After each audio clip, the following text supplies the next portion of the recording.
कहानी की शुरुआत एक खूबसूरत पहाड़ी गांव से शुरू होती है। यहाँ माया नाम की लेडी रहती थी। माया का गांव इतना खूबसूरत था कि अक्सर ही बाहरी लोग गांव में घूमने आते रहते थे। आज भी दो बाहरी लोग घूमने आए थे और माया ने दोनों को देख लिया था। माया सुबह होते ही अपने काम करने लग जाती थी। वह हमेशा ही सबसे पहले प्रार्थना करती थी। आज भी वह अपनी प्रार्थना कर ही रही थी कि इसी बीच एक बंदा उसके पास आता है। इस बंदे का नाम सीमू था और माया पर उसकी गंदी नजर थी। माया को सीमू बिल्कुल भी पसंद नहीं था, इसलिए वह उससे ज्यादा बात भी नहीं करती थी। प्रार्थना के बाद माया नदी के किनारे बैठकर कपड़े धोने लगी। इसी बीच दोनों बाहरी लोग उसके पास आते हैं और उससे काली पहाड़ी का रास्ता पूछते हैं। बाहरी लोगों में एक लड़का और एक लड़की थी। माया दोनों को काली पहाड़ी का रास्ता बताती है, जिसके बाद वह दोनों पहाड़ी की तरफ बढ़ने लगते हैं। उनके जाने के बाद माया फिर से कपड़े धोने लगी। वह गांव के लोगों के कपड़े धोती थी और बदले में उनसे पैसे लेती थी। दूसरी तरफ दोनों बाहरी लोग एक वीरान सी जगह पर पहुंच गए थे और मौका देखकर एक दूसरे का पानी निकालने लग जाते हैं। माया भी कपड़े धोकर अपने घर जा रही थी। रास्ते में वह जब दोनों को पानी निकालते देखती है तो वह भी गर्म हो जाती है और वहीं बैठकर अपनी उंगली का इस्तेमाल करने लग जाती है। कुछ देर बाद माया अपने घर के काम कर रही थी। माया के पति का नाम नोआ था। 1 साल पहले उसके साथ एक हादसा हुआ था, जिस कारण वह चल नहीं सकता था। माया नोआ का पूरा ख्याल रखती थी और उसकी खूब सेवा करती थी। रात को नोआ माया से बातें कर रहा था। नोआ की टांगों का ऑपरेशन तो हो गया था, लेकिन वह अभी तक चलने फिरने नहीं लगा था। इसलिए डॉक्टर ने उसे थेरेपी करवाने को कहा था। नोआ के पास थेरेपी के लिए पैसे नहीं थे, जिस कारण आजकल वह उदास ही रहता था। माया उसे समझाती है कि मैं जल्दी ही पैसे इकट्ठे कर लूंगी और फिर मैं तुम्हारी ऐसी थेरेपी करवाऊंगी कि तुम जल्दी ही चलने लगोगे। इतना कहकर वह नोआ के पास आती है और उसे गर्म करने लगती है। हादसे के कारण नोआ की ताकत भी चली गई थी, इसलिए माया की कई कोशिशों के बाद भी उसका डंडा गर्म नहीं होता और बेचारी माया प्यासी ही रह जाती है। अगले दिन गांव में एक नया लड़का घूमने आता है और इस नए लड़के का नाम बिंसो था। रोज की तरह माया आज भी नदी किनारे कपड़े धो रही थी। बिंसो उसके पास आकर उससे काली पहाड़ी का रास्ता पूछता है। माया उसे पहाड़ी के बारे में बताकर पूछती है कि क्या तुम्हारे साथ कोई नहीं है। बिंसो बताता है कि मेरी कोई लवर नहीं है, इसलिए मैं अकेला ही घूमने आया हूँ। इतना कहकर वह माया को एक एनर्जी बात देता है और माया को वह बेहद पसंद आती है। बिंसो अब जैसे ही चलने लगा तो माया भी उसके साथ चलने को तैयार हो जाती है। बिंसो जिस तरफ जाने वाला था उसी रास्ते पर माया का घर था, इसलिए वह बिंसो के साथ चलने लगती है। थोड़ी देर चलने के बाद माया के पैर में मोच आ जाती है, जिसके बाद बिंसो उसे संभालने लग जाता है। वह जल्दी जल्दी माया की मोच निकाल देता है। बिंसो ने माया को छुआ था, जिस कारण वह गर्म हो गई थी। बिंसो भी मौका देखकर उसकी गुफा में धमाके करने लग जाता है। अगली सुबह माया एक बंदे का हिसाब किताब कर रही थी। बंदे के जाते ही बिंसो उसके पास आता है। माया उससे पूछती है कि तुम मेरे घर तक कैसे पहुँचे। बिंसो बताता है कि मैंने गाँव वालों से तुम्हारा घर पूछा। बिंसो को माया से प्यार हो गया था, इसलिए वह यहाँ पहुँचा था। माया उसे बताती है कि मैं शादीशुदा हूँ और मेरा पति घर में है। उसकी बात सुनकर बिंसो हैरान हो गया। माया उसे यह भी बताती है कि मेरा पति चल नहीं सकता, इसलिए मुझे उसका ख्याल भी रखना पड़ता है। ये सुनते ही बिंसो उसे बताता है कि मैं शहर में थेरेपी करता हूँ और मैं तुम्हारे पति की मदद कर सकता हूँ। बिंसो की बात सुनते ही माया उसे अंदर लाती है और अपने पति नोवा से मिलवाती है। वह नोआ से झूठ बोलती है कि बिंसो यहाँ घूमने आया है और गांव वालों ने इसे हमारे घर भेजा है ताकि ये तुम्हारी थेरेपी कर सके।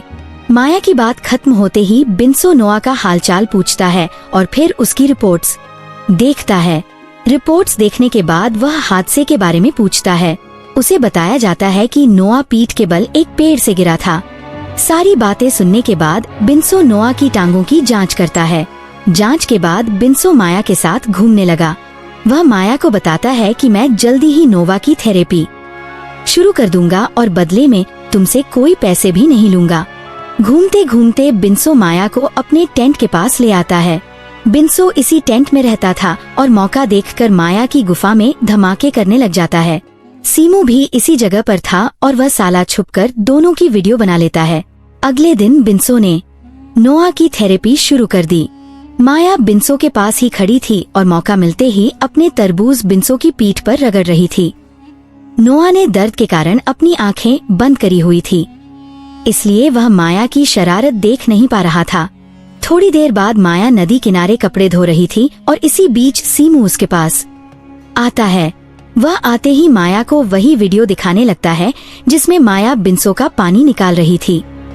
वीडियो देखकर माया गुस्सा करती है, लेकिन साले सीमू पर कोई असर नहीं होता।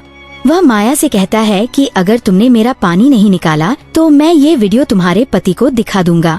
माया उसे समझाने की कोशिश करती है कि तुम गलत कर रहे हो, मगर सीमू उसकी बात नहीं सुनता और उसकी गुफा में धमाके करने लगता है। सीमू ने माया की मजबूरी का फायदा उठाया था, जिस कारण माया पूरी रात सो नहीं पाई थी। अगली सुबह बिन्सो फिर से नोआ की थेरेपी कर रहा था। उसकी थेरेपी ने जादू की तरह काम किया था, जिस कारण नोआ धीरे धीरे चलने लगा था। थेरेपी के बाद नोआ आराम करने चला जाता है, जबकि बिन्सो माया से बातें करने लगता है। बातें करते करते दोनों इतने गर्म हो जाते हैं कि घर के बाहर ही एक दूसरे का पानी निकालने लग जाते हैं। रात को नोआ को नींद नहीं आ रही थी। शायद वह माया से कोई बात करना चाहता था, लेकिन माया को नींद में देखकर चुप था। अगली सुबह बिन्सो फिर से नोआ की थेरेपी करने लगा। थेरेपी के कारण नोआ चलने तो लगा था, लेकिन फिर भी वह ज्यादा खुश नजर नहीं आ रहा था। रात को माया बिन्सो के पास थी। बातों बातों में बिन्सो उससे पूछता है कि जब तुम्हारा पति ठीक हो जाएगा तो हम दोनों का क्या होगा। माया उसे बताती है कि मेरे पति का डंडा काम नहीं करता, इसलिए तुम जब भी गांव में घूमने आया करोगे तब हम दोनों मजे किया करेंगे। बिन्सो को माया से प्यार हो गया था, इसलिए वह उसे अपने साथ शहर लेकर जाना चाहता था और वहीं शादी भी करना चाहता था।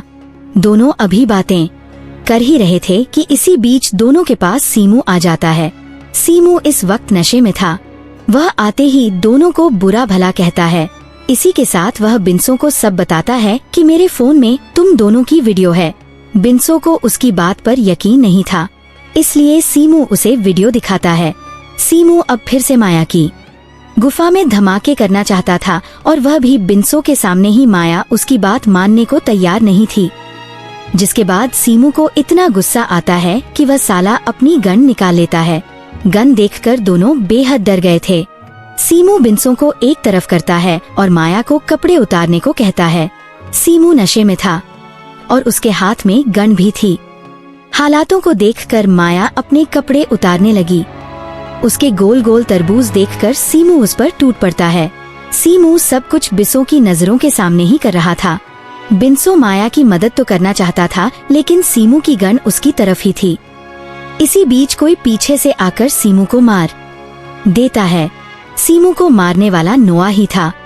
नोआ यहाँ माया को देखने आया था क्योंकि उसे पता था कि माया और बिन्सो का चक्कर चल रहा है। दरअसल जब माया और बिन्सो घर के बाहर ही मजे कर रहे थे, उसी वक्त बिन्सो ने दोनों को देख लिया था। माया को बिन्सो के साथ देखकर वह दुखी तो बहुत होता है, लेकिन माया की खुशी के लिए वह चुप कर जाता है। बिन्सो में ताकत नहीं थी, वह चाहकर भी माया की प्यास नहीं बुझा सकता था, इसलिए उसे बिन्सो के साथ देखकर भी खुश था।